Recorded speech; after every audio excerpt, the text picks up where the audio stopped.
कसलं पुसतंय.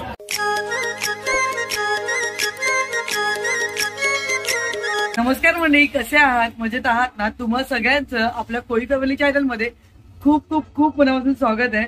तर मंडळी, आज आहे रंगोळी आणि दरवर्षीप्रमाणे मी तुम्हाला रंगोळी माहीम मध्ये दाखवणार आहे. तर चला आता आपण जाऊया. मी जाते 5 नंबरला माझ्या माहेर घरी आणि तिकडे जाऊन पहिला होळीचा रंग घेते. चला मंडळी, तुम्ही बघू शकता इथे होळीचा खड्डा खाण्याला चालू झालेला आहे. आता मी आहे माहीम मच्छीमार नगरमध्ये आणि दरवर्षीच मी तुम्हाला आमच्या माहीम कोळीवाड्यातले सगळे होळीचे ब्लॉग्स दाखवत असते. जे कोणी आपल्या चॅनलला पहिल्यांदा बघत असेल त्यांच्यासाठी हे नवीन असेल तर मंडळी, आमच्या माहीम कोळीवाड्यामध्ये रंगोळी ही खूप मोठ्या उत्साहाने साजरी होते आणि त्याच्याबद्दलची सगळी माहिती तुम्हाला मी या ब्लॉगमध्ये देणार आहे. त्यासाठी व्हिडिओला स्क्रिप्ट न करता शेवटपर्यंत बघत राहा. आता जो हा होळीचा खड्डा खणला त्याच्यामध्ये आता ही होळी आपली लागलेली आहे आणि त्याच्यानंतर संध्याकाळी 8च्या नंतर म्हणजे रात्रच म्हणायला हरकत नाही, 8च्या नंतर सगळ्या बायका उतरतात, पुरुष उतरतात बिल्डिंगच्या खाली आणि मोठ्या उत्साहात आम्ही ही रंगोळी साजरी करतो. या रंगोळीच्या वेळेला प्रत्येक बिल्डिंगच्या खाली DJ लागतो. सगळेजण नाचून गाऊन मस्तपैकी एन्जॉय करून आमची ही रंगोळी आम्ही साजरी करतो.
मंडळी, आता तुम्हाला इथे गुलालाचा रंग देताना दिसत आहे. तर मंडळी, आमच्या माहीम कोळीवाड्यामध्ये अशी प्रथा आहे की ज्यांच्या घरामध्ये वर्षभरामध्ये दुःख झालेलं असेल त्यांना आम्ही बिल्डिंगच्या खाली घेऊन येतो. तिथे होळी लागते तिथे घेऊन येतो. तिकडे आणून त्यांना गुलालाचा मान देतो. याचा अर्थ असा की तुमचं आता दुःख आहे ते जरा विसरून तुम्ही आपल्या सणामध्ये सगळ्यांमध्ये सहभागी व्हा, आनंदाने राहा, दुःख आपलं विसरून, असा याचा अर्थ असतो. आणि म्हणजे ही जी आपली रंगोळी आहे ती 1965 पासून माहीम कोळीवाड्यामध्ये साजरी व्हायला चालू झाली आहे माझ्या माहितीप्रमाणे. तुम्हाला जर का दुसरी कोणती माहिती असेल तर माझ्यापर्यंत नक्की पोहोचवा.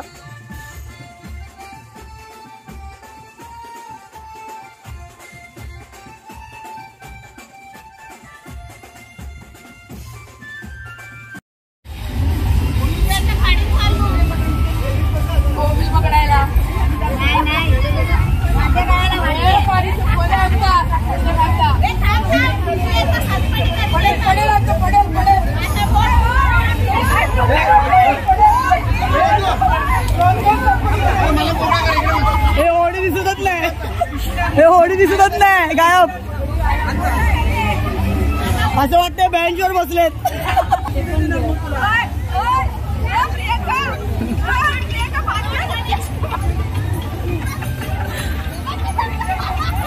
काकू गोळ लागली, गोळ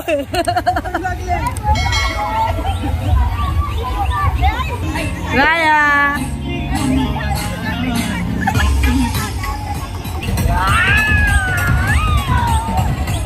अवतार पण टिकली गायब.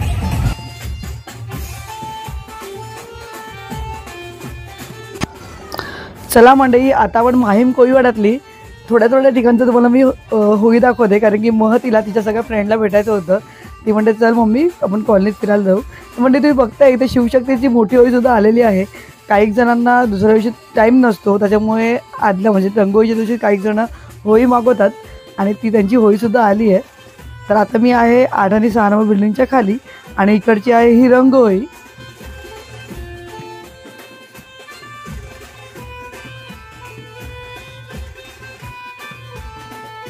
म्हणजे तुम्ही बघू शकता मी आता आले 9 आणि 10 नंबरकडे आणि इथे महतीची तिला फ्रेंड भेटले, जाची बेस्ट फ्रेंड एकदम.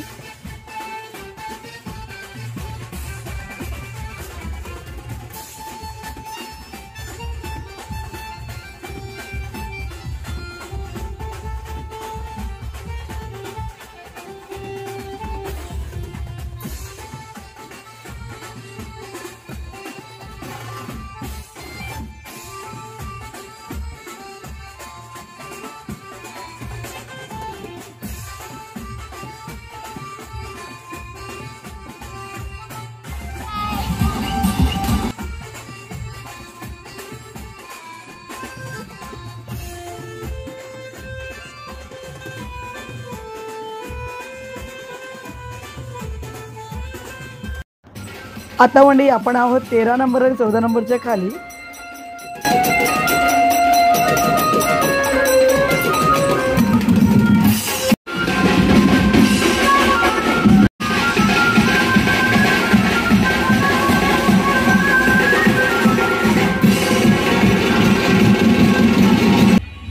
म्हणजे आपण फिरत फिरत आता आलोय 18 आणि 19 नंबरच्या खाली महतीच्या फ्रेंडला इथे भेटायला.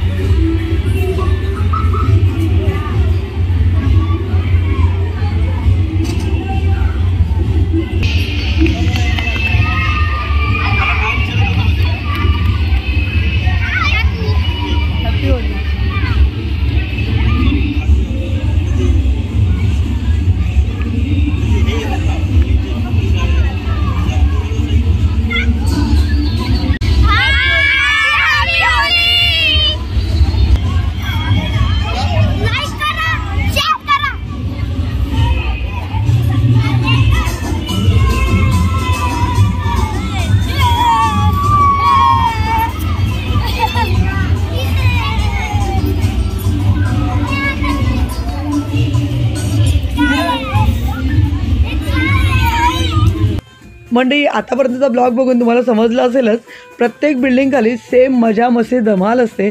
सगळेजण स्वतःच्या बिल्डिंग खाली उतरतात, मस्त मजा मस्ती करतात, रंग घेतात, नाचतात सगळेजण आणि अशी आमची रंगोळी सेलिब्रेट होते. पण मध्ये प्रत्येकाला हा प्रश्न असेल की बाहेर कुठेच धुलीवंदनच्या आधी रंग लावायची प्रथा नाही आहे, मग आपल्या माहीम कोळीवाड्यामध्येच का? तर त्याचं रिझन असं आहे मंडळी, तुम्हाला सगळ्यांना माहिती असेल की मुंबई आहे ती पूर्णपणे पाण्यावर उभी आहे आणि त्यावेळेला ज्यावेळेला मुंबईमध्ये वस्तीच नव्हती त्यावेळेला आमच्या पालघर जिल्ह्यामधून बरेच सारे लोक इथे मासेमारी करायला यायचे. कामानिमित्त मुंबईला येऊन राहिलेली लोकं होती आणि त्यावेळेला आपला मोठा सण आहे, त्यावेळेला प्रत्येकजण गावाला जायची, प्रत्येकाला ओढ असते आणि तसे इकडची लोक गावाला सणासाठी निघून जायचे. पण गावी जाण्याच्या आधी इकडच्या मित्रमैत्रिणींसोबत इकडच्या मित्रपरिवाराबरोबर होळी घेऊन जायला पाहिजे असं प्रत्येकाला वाटायचं आणि त्याच्यामुळे इथेही रंगहोळी साजरी करायला लागले.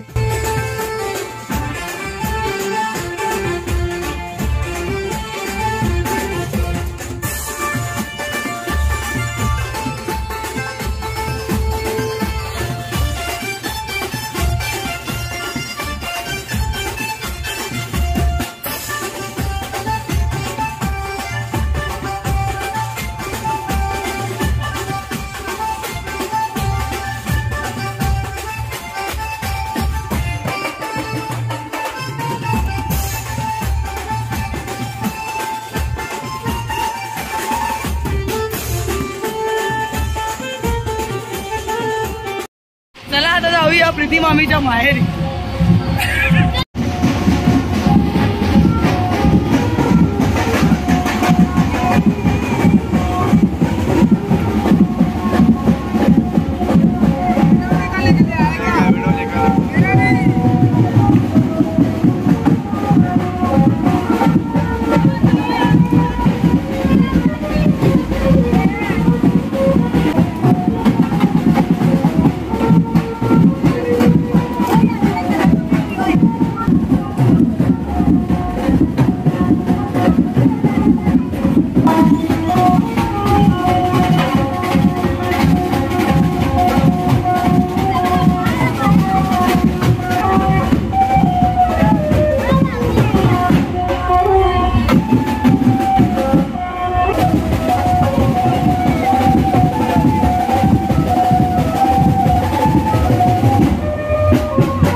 संपला. पोलीस आले. All the best. 10वीचा बोर्ड चांगलेली पेपर मस्त. डीजे बंद केला तुमच्यासाठी काय? साहेब 12 वाजेपर्यंत फक्त 12 वाजेपर्यंत पकड. हा देऊ नको उन्हाला.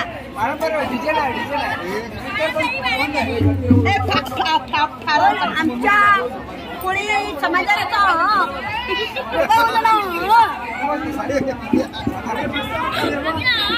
आमच्या होळीमध्ये ना हे पोलीस लोक घुसतय आणि आमच्या होळी लोकांच्या सणामध्ये ते लोकांना दिसते समाजाला पोलिसांना.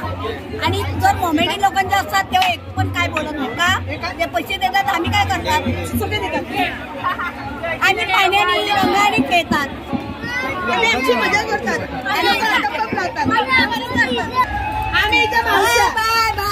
हे माझ्या मावश्या.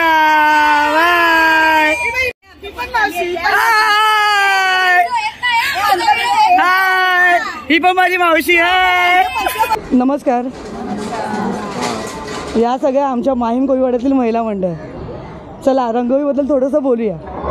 तुमच्या माहेरी रंगोळी हा सण कधी साजरा करायचे का? आणि तुम्ही सगळेजणी कोळीच ना?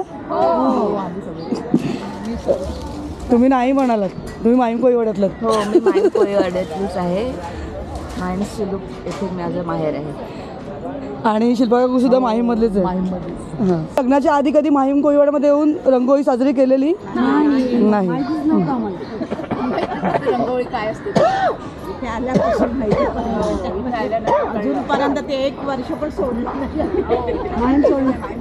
जेव्हा पहिल्यांदा माहीम कोळीवाड्यातील रंगोळी साजरी केली तेव्हा तुमचा अनुभव कसा होता? मजा आली. रंगोळीबद्दल थोडीशी माहिती, म्हणजे आपण का रंगोळी साजरी करतो? वर्षभरामध्ये जे दुःखी लोक असतात, म्हणजे कोणाकोणाला दुःख झालेलं, कोण वारलेलं असतं, त्यांचं दुःखाचं निवारण करण्यासाठी आपण त्यांना बोलवून घेऊन येतो. त्याच्या अंगावर धुळवड करतो, रंग टाकतो आणि त्यांचं दुःख विसरायला त्यांना म्हणजे मदत करतो. म्हणजे ते पुढच्या ह्याच्यामध्ये थोडंसं लोकांमध्ये मिळवू शकतो. नंतरच्या मोठ्या होळीला ते म्हणजे खाली उतरू त्यासाठी त्या समाजामध्ये होळी सणाला बायका माहेरी जातात. मग तुम्हाला लोकांना कधी असं वाटतं का की माहेरी जायला पाहिजे म्हणून? जेवढी मजा असते ना माहेर जावं असं वाटत. जायचं असलं तर होळी नंतर जाऊ शकतो. होळी सोडून होळीच्या वेळेला आमच्या इकडे पाहुणे खूप येतात. हां, होळी पाहण्यासाठी, माहेरची होळी पाहण्यासाठी खास लोक इथे येतात. दुरून दुरून आम्ही पण त्यांना आवर्जून बोलवतो. होळी पाहण्यासाठी त्यांना खास आमंत्रण दिलं जातं, या आमच्या इकडची होळी बघायला या, बघण्यासारखी असते. तर मंडळी, आम्ही रंगोळी खूप मस्त उत्साहाने साजरी केलीच. पण 12 वाजता डीजे बंद झाला आणि सगळेजण झोपायला गेलो. आम्ही लहानपणी 2-2, 3-3 वाजेपर्यंत खाली असायचो. दुसऱ्या दिवशी शाळेत जायचो आणि शाळेमध्ये रंगोळीच्या दिवशी ना आम्ही कलरमध्ये जायचो पूर्ण. बाई विचारायच्या, तुमच्याकडे धुलीवंदन कसा काय साजरा आला इतका लवकर आणि रंग कसा काय आला? त्यावेळेला त्याच्या प्रश्नाचं उत्तरच नव्हतं माझ्याकडे की आम्ही आधी रंग का लावतो. त्यावेळेला मी थोडं आजोबांना विचारलं, आजीला विचारलं, त्यांनी थोडी माहिती दिली आणि आता या सगळ्यांकडून मला एवढी सगळी माहिती मिळाली आहे. आणि मी तुमच्याकडे ही माहिती का पोहोचवते आहे, ती आपल्या पुढच्या जनरेशनला सगळी ही माहिती मिळायला पाहिजे. नाहीतर मग हा सण का साजरा करतो ह्याच्याबद्दल कोणाला काहीच समजणारच नाही.